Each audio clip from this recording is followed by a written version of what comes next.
Señora, vimos con Suma Salud cómo seleccionar una buena guayaba, riquísima la guayaba, y estamos en tiempo de guayaba. Ya hice algunas recomendaciones de cómo evitar el enemigo número uno de la guayaba, que son los gusanos, para la gente que nos gusta comerla.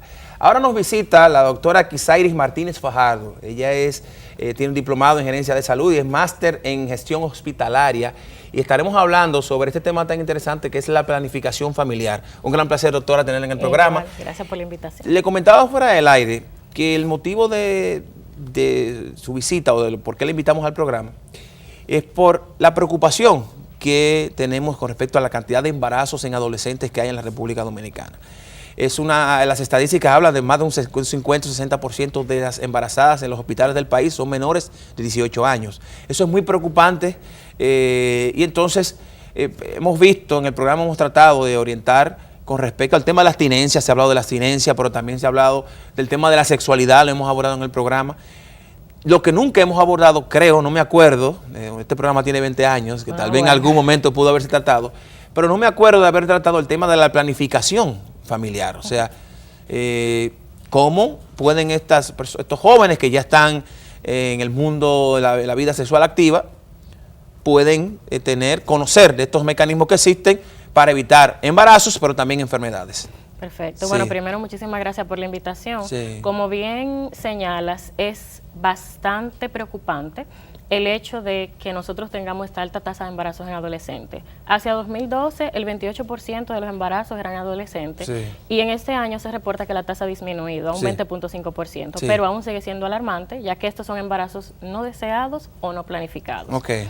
Actualmente, pues yo como representante de lo que es Profamilia, los adolescentes cuentan con una amplia gama de opciones para evitar lo que son embarazos no deseados o no planificados.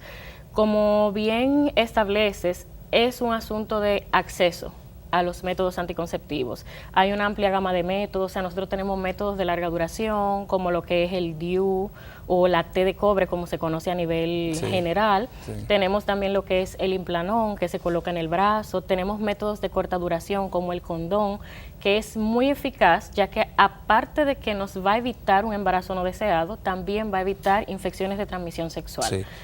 Que eso es importante, y vamos a ir hablando de eso durante la entrevista, pero definir que hay métodos anticonceptivos que no necesariamente te van a proteger de enfermedades. Correcto. Es importante entender, porque mucha gente dice, bueno, si yo tomo la pastilla o me pongo el DIU, estoy protegido de embarazo y también de enfermedades. No, para nada. No es así. Lo único que protegería, y no 100%, porque hay que también ser muy claros con esto, es el preservativo, el condón. Es el único método anticonceptivo que va a proteger contra una infección de transmisión sexual, incluyendo el VIH. Así es. Y la efectividad es de un 98%. Exacto, 98%. Por eso decía que no es ni siquiera 100%, o sea que...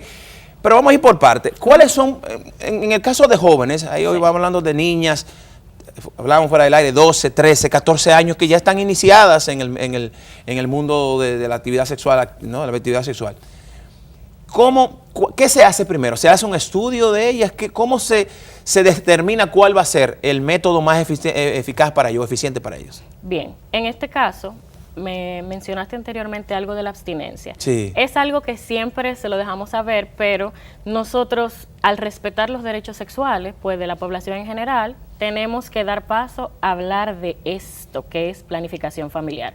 El proceso es el siguiente. Una adolescente llega a nuestras clínicas en Profamilia y pasa por un proceso de consejería, donde un personal altamente capacitado se sienta con la adolescente y habla con ella, conversa. Hay que saber cuál es el plan de vida de esa joven para nosotros saber cuál es el método que más se adecúa a sus necesidades.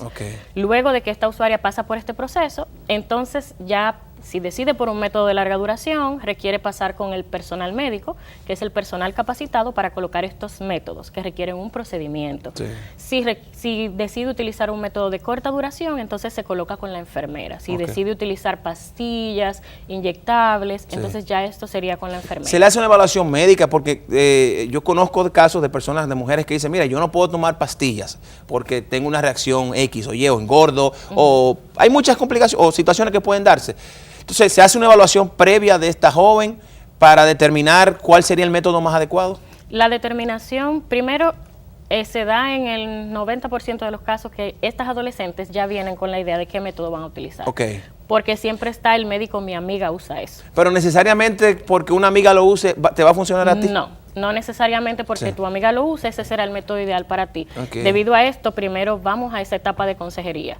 Luego sí pasa una consulta médica con el proveedor y ahí ya se afianza esa decisión que tomó la usuaria en la etapa de consejería. Ok. En esa parte, vamos a entrar a la parte de la consejería, porque es importante que no es que, por ejemplo, por familia, tú llegas y te van a dar preservativos y no. Si tú lo necesitas, te los dan, pero previo a esto hay un tema de consejería. En ese proceso, ¿qué pasa en la consejería? ¿De qué forma se le aconseja? ¿De qué se le habla a esta joven? Y jóvenes, varones también, claro que sí, van en busca de preservativos, ¿no? Sí. Bueno, no es un proceso de aconsejar. O sea, la consejería es un proceso de comunicación entre esta proveedora de servicios y la usuaria o el usuario, que se apersona a Profamilia. En este proceso, lo que se hace es conversar. ¿Qué es lo que tú deseas? ¿Cuáles son tus necesidades? Sí. ¿Estás terminando la escuela? ¿En qué curso estás? ¿Tienes planes de tener hijos a futuro? ¿Más o menos cuántos años deseas? ¿Qué es lo que tú esperas de un método anticonceptivo? Esto viene por lo siguiente. Hay muchas usuarias que dicen, me gustaría que no me altere mi patrón de la menstruación, porque me han dicho muchas de mis amigas que utilizan algunos métodos que me altera el patrón menstrual. Entonces ya eso a la consejera le da una señal. Vamos a hablar entonces de todos los métodos que tenemos disponibles y yo te voy a explicar cuáles son todas las características de los métodos. A sabiendas de que tú tengas toda esta información, entonces tú vas a poder tomar una decisión informada. Eso es importante. Hay muchas jóvenes que no saben, que nunca han escuchado sobre el tema de anticonceptivo. ¿Por qué? Usted ha mencionado de algunas que ya he escuchado de alguien y es es un tema, no es un tema tabú, la gente habla de los anticonceptivos. Pero hay otras que no saben de nada. A esas igual, obviamente, se le orienta, porque van con la mente vacía, se le aclara y se le da las orientaciones con respecto al tema, igual. A todas, aún a las que saben, porque a veces llegan con informaciones erróneas. Exacto. Es muy diferente lo que se dice fuera, hay muchos mitos respecto a los métodos anticonceptivos y de aquí la importancia de que nosotros a todas las usuarias que pasan por nuestras consejeras se les da toda la información y se les habla de la amplia gama de métodos que hay disponibles. Profamilia, el enfoque Profamilia es para el tema de la familia, ¿no? Vamos a decir ¿cómo se llama esto? Ahora me fue el término. De la planificación familiar. Pero el tema de la prevención contra las enfermedades de transmisión sexual, ¿también en Profamilia se le habla de esto o no? Sí. Sí, se le orienta con respecto a esto. Nosotros es algo que nunca falta en las consejerías. Hay que dejarles saber, no importa el método que tú elijas. Aún con una pareja de confianza, que es algo que escuchamos mucho. ¿Tú utilizas condón? No, pero es que ese es mi novio de siempre. Aún con tu pareja de confianza debes usar condón sin importar el método anticonceptivo que hayas elegido. Por lo que conversamos anteriormente, este es el único método que va a evitar una infección de transmisión sexual y VIH. Eso es importante. O sea, que una persona esté utilizando un método anticonceptivo, ya sea el DIU, la pastilla, lo que sea, no, eso lo exonera de utilizar el preservativo o el condón como herramienta, ¿no?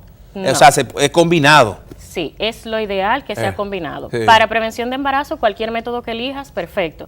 Ahora, para prevención de infección de transmisión sexual, el condón exclusivamente. Hay para niñas, jóvenes que te dirán, bueno, pero que es una vez, yo no lo he vuelto a hacer, yo creo que no lo voy a volver a hacer. ¿Qué se recomienda en ese caso? Porque pasan esos casos de que niños que, o tal vez no le gustó, o se arrepiente y dice, ya yo no voy a hacer eso más, pero quieren ir por allá para tratar de ver de qué forma pueden evitar cualquier situación. ¿Qué se le dice a ellos? Bueno, en este caso, cuando viene una usuaria o un adolescente y nos expresa, yo tuve relaciones sexuales una vez, nosotros le damos toda la información y le dejamos saber, cuando decidas retomar tu vida sexual, debes de venir con la elección del método que tú escojas y recordar siempre el uso del condón. Porque sí se presentan los casos de que realmente hay adolescentes que deciden no seguir teniendo relaciones luego de su primer encuentro. Igual se les dan todas las informaciones de qué debe de tener en cuenta. Mira, esa relación que tuviste fue protegida, utilizaste anticonceptivos de emergencia, utilizaste condón, ¿qué sucedió? Entonces, luego de que hacemos esa pesquisa, ese levantamiento, entonces ya ahí procedemos igual a darle información de los métodos disponibles para que, respetando el derecho de decisión del adolescente, cuando vaya a retomar su vida sexual, pueda acercarse con toda confianza a nuestras clínicas y nosotros poder proveerle el servicio. En el caso de las pastillas y los preservativos, ¿por familia lo proporciona gratuitamente? ¿Cuál es el proceso para esto? Por ejemplo, en el caso de las pastillas que son cada 28 días, ¿tienen que ir, le dan siempre, la suplen siempre las pastillas? Sí, siempre las suplimos. Nosotros tenemos diversos programas para apoyo a los adolescentes, con los cuales pues tenemos la disponibilidad de proveer de estos métodos gratuitos. En nuestras clínicas también, o sea, los métodos al público general se venden. O sea, es algo que tenemos, venta de productos. Pero a través de estos programas que tratan de fomentar lo que es la prevención de embarazo en adolescente y prevención de embarazo no deseados, así como lo que es la prevención y la disminución de lo que es la tasa de mortalidad materna, que es algo que va directamente relacionado con esto. Entonces, pues, en base a esos programas tenemos esa facilidad. Sí. Tenemos que hacer una pausa, doctora. Cuando regresemos, entonces, yo quiero que hablemos de la parte de los escolares. Ustedes van a las escuelas, van a los colegios, porque es una etapa importante donde se pueden ir orientando y prevenir un inicio temprano de una relación sexual en jóvenes adolescentes. Ese es un tema importante que tenemos que tratar luego de ella. Regresamos ahora.